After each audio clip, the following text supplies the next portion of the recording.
Hi, it's Chris, Cork and Crown. Going to try some more cider for you today. Trying it for you, of course. Sacrifice on my part. Not only that, but cheese.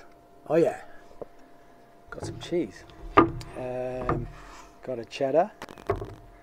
So that's Havod. I've already had a bit, as you can see. Just testing it prior to the event. Cloth bound, natural rind. Tiny flash of blue up here, you might be able to see in there. Cloth bound, so air can penetrate, activate the blue moulds. Totally normal in a cloth bound blue cheese. This is Havod, so it's actually modern British, if you like. They've only been making this cheddar for 10, 11, 12 years, something like that. Ayrshire cows, organic herd in Wales, but they're using old Victorian Somerset cheddar recipes, books, guides, in order to determine the recipe. So very much made in a traditional British Somerset style, which is the home of cheddar. Cheddar is a place in Somerset, so that's where it originated from. And we also got a bit of soft cheese. There you go, something quite gooey. Bit of Colomiers there. So Colomiers, kind of like a baby brie, if you like. This is unpasteurized. It's made by Dongy, so quite far east in France, within the AOC. So they make a Brie de Meaux, which is an AOC protected cheese. Colomiers is not protected, but basically this is made in the same way from the same milk, but a smaller format. So yeah, but what's the cider? It's a great cider. This guy, this is the Dabinett Yarlington Mill 2018 from Gregg's Pit, made by James Marsden in Herefordshire. Brilliant cider maker, brilliant cider maker. Love his stuff, sell loads of it and drink loads of it as well. Technical glitch, I'm back. So yeah, we were talking about this. Gregg's Pit, Dabinett Yarlington, so they're the two varietals. Two of the most famous sort of British varietals, if you like. We've certainly done stuff with the Yarlington Mill before. Dabinett you may not have had mentioned, but yeah, plenty of Dabinett ciders around. 6%, not too strong. Keeved, we've talked about keeving. So fined to extract nutrients so the yeast cannot complete the fermentation process, which means there's residual sugar left in the cider. Long slow fermentation. James actually bottles this before the fermentation is finished, so at the end of the fermentation it's basically making it sparkle in the bottle. Tricky thing to get right. Sometimes you'll hear that as pet nat is what you'll hear about that, you know, natural pétillant, natural sparkle.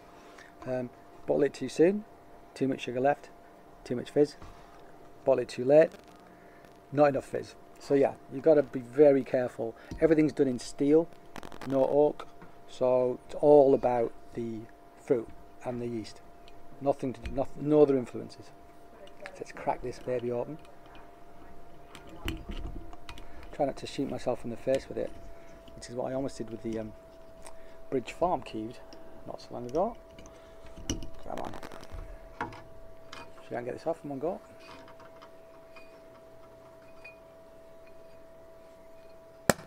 Nice sound. Okay, so that's certainly sparkling, isn't it? Pour it into our tasting glass. So it's going to have quite a lot of foam, quite a rich mousse. So bottle conditioned ciders have much finer bubbles than forced carbonated. So you get this amazing mousse on the top. It basically glows the colour. I don't know if you can see. I've got the light shining. It's backlit for me, so it's going to look a bit different to me than it's for you. But it almost looks like a glowing sort of marmalade, or hazy marmalade is how I would describe that. Bubbles have gone already, but very pretty thing. Let's have a taste. Got a helicopter flying overhead. That's what, you know, the joys of living in London. Okay, smells like a Keeved cider. So one of the main things you get is like a baked apple pastry thing with Keeved ciders, and I'm getting this definitely on this. But there's also almost like a citrus, orange lemon sort of thing going on as well. A little bit of funk in the background, not much, just a little bit, which is nice. Really good nose. My mouth watering smelling it.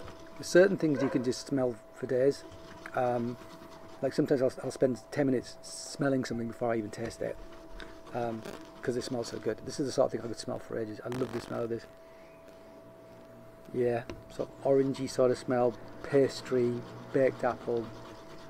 Great. Let's have a taste.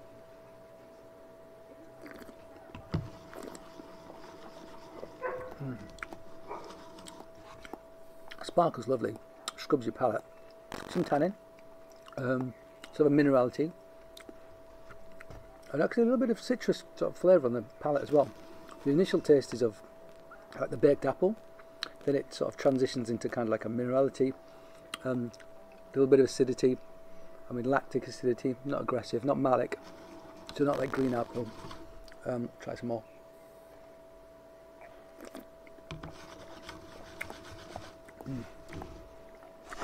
Really nice, really nice. Not as sweet as French counterparts can be, like Normandy ciders. They can have some more residual sugar. This is a little bit drier.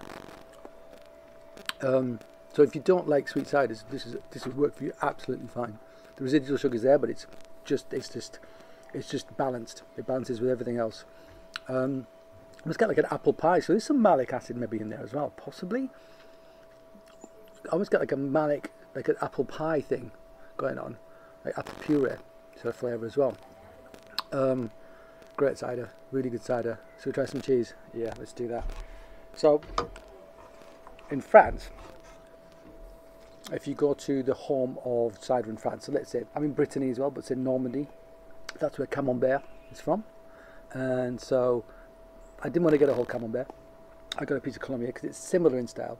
The Camembert that I work with when I work in my cheese job is actually it's quite coastal. It's almost got a salty, briny seafood element to it. Whereas like unpasteurised Brie, unpasteurised Colombier tend to have more of a cabbage kind of wild garlic kind of thing going on, mushroom.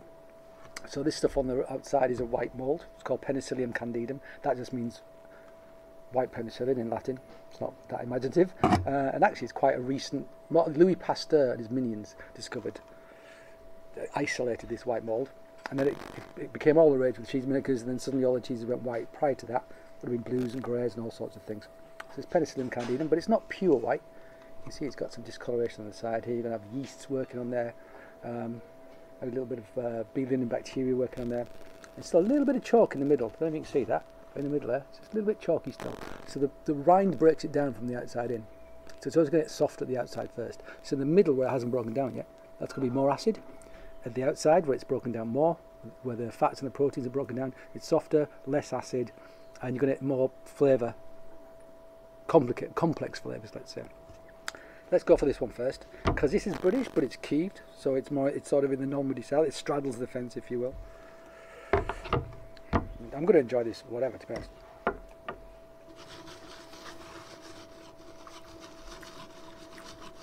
Reasonable salt levels.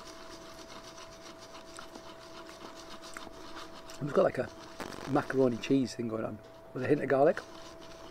But yeah, reasonable salt levels. And that's not a bad thing, because the salt and the sugar work really well together. This coats your palate. When it's broken down, it really does coat your palate with fats. Good sparkling ciders, or beverages generally, scrub your palate clean. So if you're eating something fatty and you have something sparkling, the two offset really well, because the bubbles will scrub your palate and go back for some more, which is what I'm actually going to do. I eat the rind. The rind is edible. Some people don't. Some rinds don't taste good, but even the same cheese from batch to batch, the rind can taste different. So I always try it. And if I don't like it, I don't have any more, but actually it can bring a different level, a different flavour, a different texture. So try the rind. Unless of course it's wax or plastic, in which case don't try the rind, or cloth.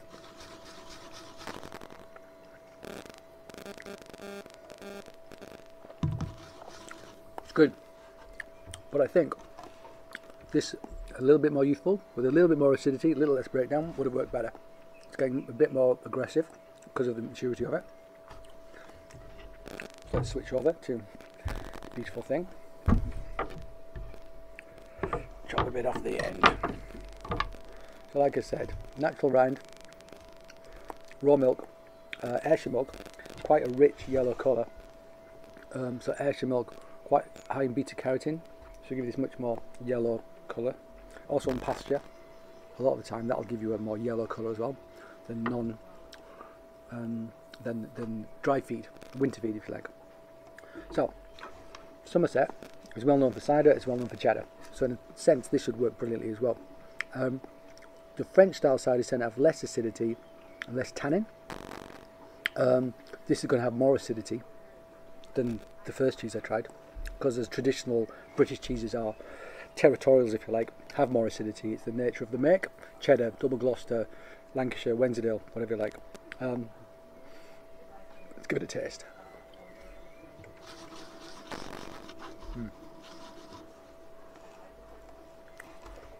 So it's denser because it's hard. It's coating my mouth a lot more. Salt is there, but a bit more in check. Nice mouth-watering acidity.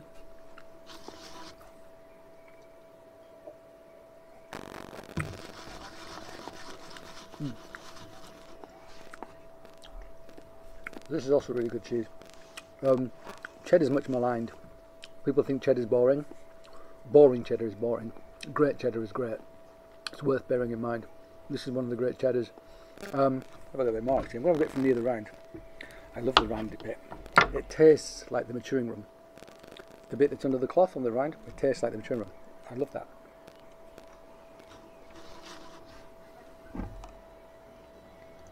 You really taste the mustiness, the earthiness of what's on the outside of the cheese when you have the rind. I love that.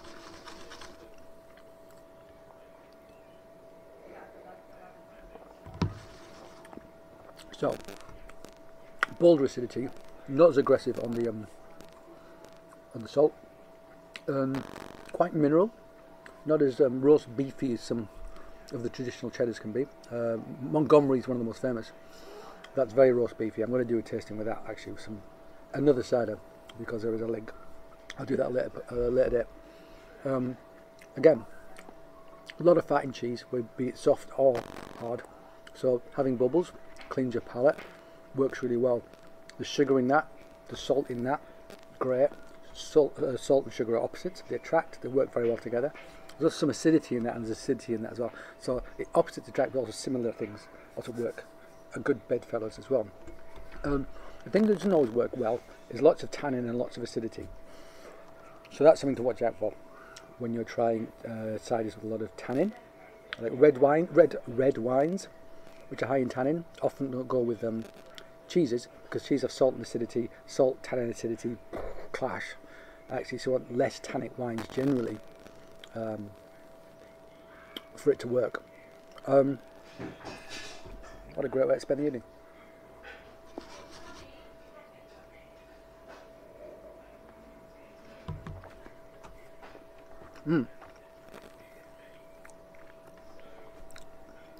Great. I actually think it works better with the cheddar. I do. There's less salt. It's less. It's more balanced, I think. The vegetal thing that's going on in there, kind of minerality that's going on in there, works really well with the minerality inside as well. Yeah. But to be honest, at the end of the day, if you've got something in this hand that you really like to drink and something in this hand that you really like to eat, how bad a time can you actually be having? Sometimes people focus too much on pairings. You know, mix and match, make your own mind up. You're the world's leading expert in what you like. So don't listen to me. I can only tell you what I like and offer opinions and guidance. That's the best I can do. Anyway, I'm going to finish this lot off. And in the meantime, thank you for watching, and I hope I will see you again soon. Cheers.